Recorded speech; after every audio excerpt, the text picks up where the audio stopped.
अथ श्रीस्कन्दपुराणे चतुर्दशोऽध्यायः। श्री वैष्णवखण्डं श्री वेङ्कटाचलमाहात्म्यं भूमिवराखण्डं चतुर्दशम अध्यायः। घोणतीर्थ का महात्म्य, गंधर्व पत्नी का उद्धार। ब्राह्मणों, अब घोणतीर्थ का महात्म्य सुनो। महापापों में तत्पर, चांडाल कुल में सबसे नीच, क्रूर कुल का नाश करने वाला, कष्टकारक, दान शून्य, सत्कर्म रहित, पशुघाती, परद्रोही, चुगलखोर, असत्यवादी, पाखंडी, मित्रद्रोही, कृतघ्न, भ्रूण हत्या करने वाला, परस्त्रीगामी, स्वामी से द्रोह करने वाला, ठग, लोभी, पितृघाती, देवताओं से विमुख, आत्म प्रशंसा करने वाला, शठ, अयोग्य पात्र के लिए व्यय करने वाला, धर्म में बाधा डालने वाला, अनुकूलता में अंतर डालने वाला, फल फूल और पल्लवों से युक्त वृक्ष को काटने वाला, विश्वासघाती, वीर हत्यापरायण, अग्निहोत्र का त्याग करने वाला, विष का प्रयोग करने वाला, गुरुद्वेषी, पति पत्नी में वैमनस्य उत्पन्न करने वाला, गांव का अगुआ, देव मंदिर का अध्यक्ष, वेतन लेकर पढ़ाने वाला, कठोर कर्म करने वाला, पापों में स्वभावतः रत रहने वाला, गुप्त पाप करने वाला, अनजान में या जानबूझकर दुष्कर्म करने वाला, इन सभी प्रकार के पापियों को परम मनोहर घोण तीर्थ अपने में स्नान और जलपान आदि करने पर पवित्र कर देता है। इस विषय में मैं एक प्राचीन इतिहास सुनाऊंगा जो सब पापों का नाश करने वाला है। पूर्व काल में महातेजस्वी गार्ग्य मुनि ने महात्मा देवल को नमस्कार करके कहा, महाभाग, आप घोण तीर्थ के सर्व पापहारी शुभ महात्म्य का वर्णन कीजिए। देवल ने कहा, मुने, तुम्बुरु नामक गंधर्व अपनी पतिव्रता पत्नी को श्राप देकर इस तीर्थ में स्नान करके दयानिधान वेंकटेश्वर की पूजा करने से पुनरावृत्ति रहित विष्णु धाम को प्राप्त हो गया था। वह वृत्तांत इस प्रकार है। एक दिन तुम्बुरु नामक गंधर्व ने अपनी प्यारी पत्नी से इस प्रकार कहा, देवी, सब पातकों का नाश करने वाले माघ मास में सूर्योदय के समय इस तट पर भगवान विष्णु की पूजा करनी है, इसलिए गोबर से इस भूमि को लीप दो और इस माघ में प्रतिदिन माधव के लिए दीप बत्ती बनाओ। भगवान के आगे भक्तिपूर्वक धूप समर्पित करो, पवित्र होकर भगवान के लिए रसोई तैयार करो और मेरे साथ साथ रहकर परिक्रमा तथा नमस्कार आदि के द्वारा भक्तिपूर्वक भगवान की पूजा करो। नित्य प्रति आलस्य से छोड़कर भगवान विष्णु की पुराण कथा सुनो। नित्य सवेरे स्नान करके यत्नपूर्वक श्री हरि का चरणोदक पान करो। कृष्ण, विष्णु, मुकुंद, नारायण, जनार्दन, अच्युत, अनंत और विश्वात्मा इत्यादि भगवान नामों का सदा कीर्तन किया करो और क्रोध, मात्सर्य तथा लोभ आदि का परित्याग करके व्रत नियम का पालन करो। इससे तुम्हें भवबंधन से छुटकारा मिलेगा और सनातन विष्णु धाम की प्राप्ति होगी।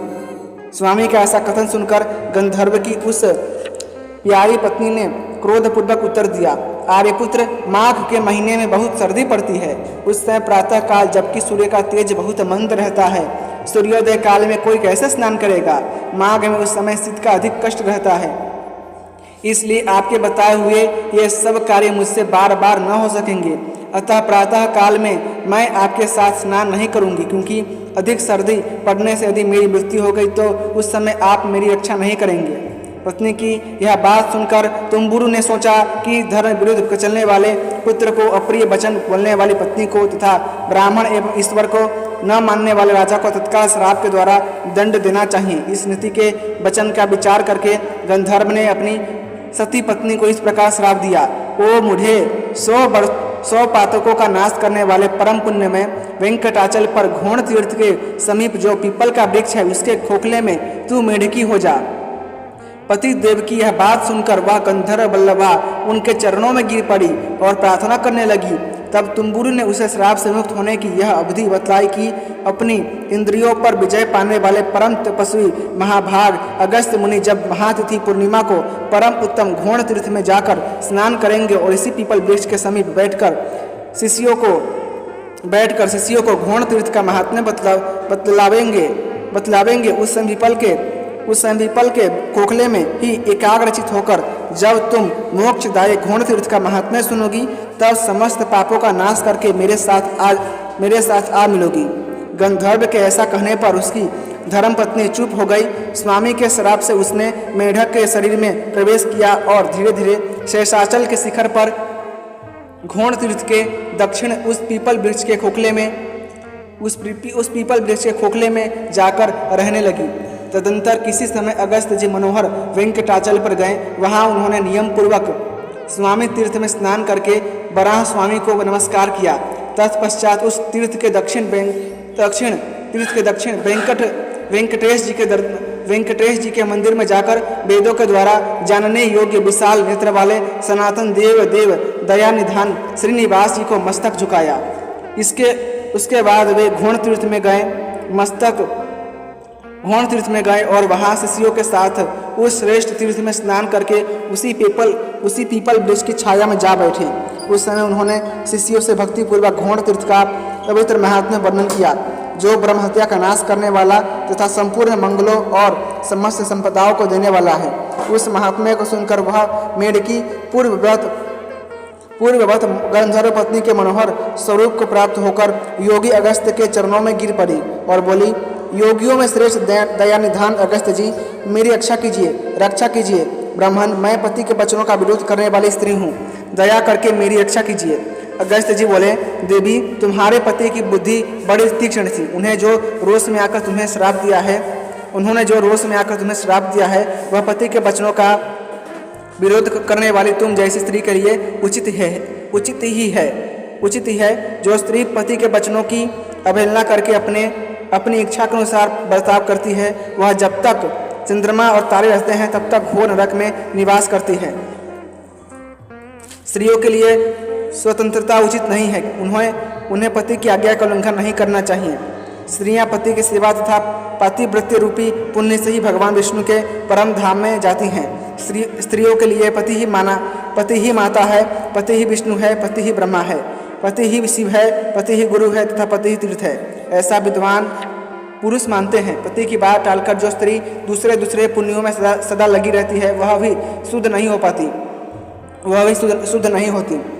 वही स्त्री जब पति की प्रेरणा के अनुसार चलती, पति की बुद्धि के अधीन रहती और पति के चरणाबिंदों के पवित्र जल से अपना अभिषेक करती है, तब भगवान को प्रिय होती है। इसलिए तुम्हारा किया हुआ दोष ही तुम्हें इस श्राप के रूप में प्राप्त हुआ था। उसे यहाँ भोगकर घोण तीर्थ का महात्म्य सुनते सुनते तुम्हारी उस श्राप से मुक्ति हो गई और पहले के समान तुम्हें सुंदर अंगों वाला नारी रूप पुनः प्राप्त हो गया। इसलिए विद्वान पुरुष घोण तीर्थ को परम पवित्र मानते हैं। जो मनुष्य सब पापों का नाश करने वाले इस इतिहास का श्रवण करता है वह वाजपेयी यज्ञ का फल पाता है और उसे सनातन विष्णु लोक की प्राप्ति होती है। अतः श्री स्कंद पुराणे वैष्णव खंडे श्री वेंकटाचल महात्म्य तथा श्री भूमि वराह खंडे 14 अध्याय संपूर्णम। इसी के साथ श्री स्कंद पुराण के वैष्णव खंड के श्री वेंकटाचल महात्म्य, जिसे श्री भूमि वराह खंड भी कहते हैं, उसका 14वां अध्याय समाप्त हुआ। यदि आपको भगवान वराह और श्री हरि विष्णु में अचल भक्ति है तो कृपा करके इस वीडियो को लाइक करें और पुराण सुनने में अच्छा लगता है